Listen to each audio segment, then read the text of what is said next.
Hello everyone, म चाहिँ आज बनाउन गइरहेको छु फुलकोपीको सब्जी माछा हालेर र हेरिदिनु होला लास्टसम्म। हेलो एभ्रिवान, नमस्ते सबैजनालाई। म फेरि आएकी छु आज नयाँ एउटा रेसिपी भिडियो लिएर। आशा गर्छु सबैजनाले मन पराइदिनुहुन्छ भनेर र हेर्दै जानु होला। मैले अलरेडी नै भनिसकेँ म के बनाउँदैछु भनेर र स्टेप बाई स्टेप फलो गरिदिनु होला है। मैले चाहिँ कोपीमा कछु अनि मुला पनि मिसाएको छु। मलाई चाहिँ साह्रै मनपर्छ, त्यही भएर मैले चाहिँ अघि नै माछा धोइसकेर सफा गरेर निकालेर राखिसकेको थिएँ र मैले यसमा नुन र हर्दी हालेर यसलाई मजाले मोल्नुपर्छ।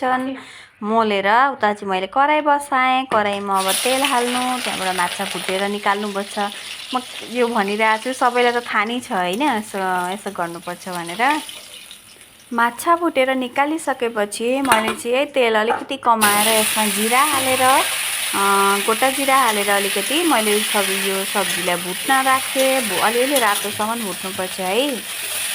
भुटेर निकालेर अनि फेरि कराईमा चाहिँ त्यही अलिकति तेलमा अनि जिरा हालेँ, तेजपत्ता हालेँ, अनि कलौन्जी भन्छ नि, के भन्छ यसलाई, कालो, थाहा भएन नाम त के भन्छ। त्यस पछाडि प्याज र खोर्सानी हालेँ। त्यस पछाडि अदुवा लसुनको पेस्ट हालेँ।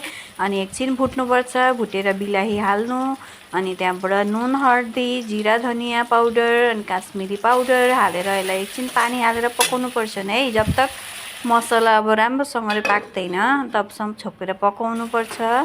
र हेर्नु न कति मजाले मसला पाकेर रेडी भयो। त्यस पछाडि मैले यहाँ सब्जी एड गरेँ भुटेर राखेको र त्यसलाई पनि एकछिन भुट्नुपर्छ। अनि फेरि तातो पानी एउटा दिउरीमा तताएर तातो पानी चाहिँ हालेँ है मैले।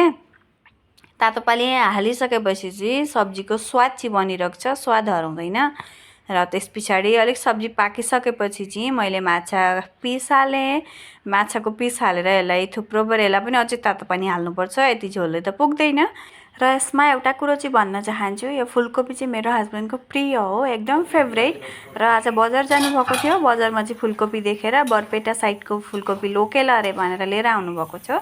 र यसै गरी पकाएँ। मैले चाहिँ कस्तो के लाग्यो भनिदिनु होला। र आशा गर्छु हाम्रो गोर्खे भाइ बहिनीले मलाई अलिकति साथ सपोर्ट दिएर मलाई अगाडि बढाएर लिएर जानुहुन्छ भनेर।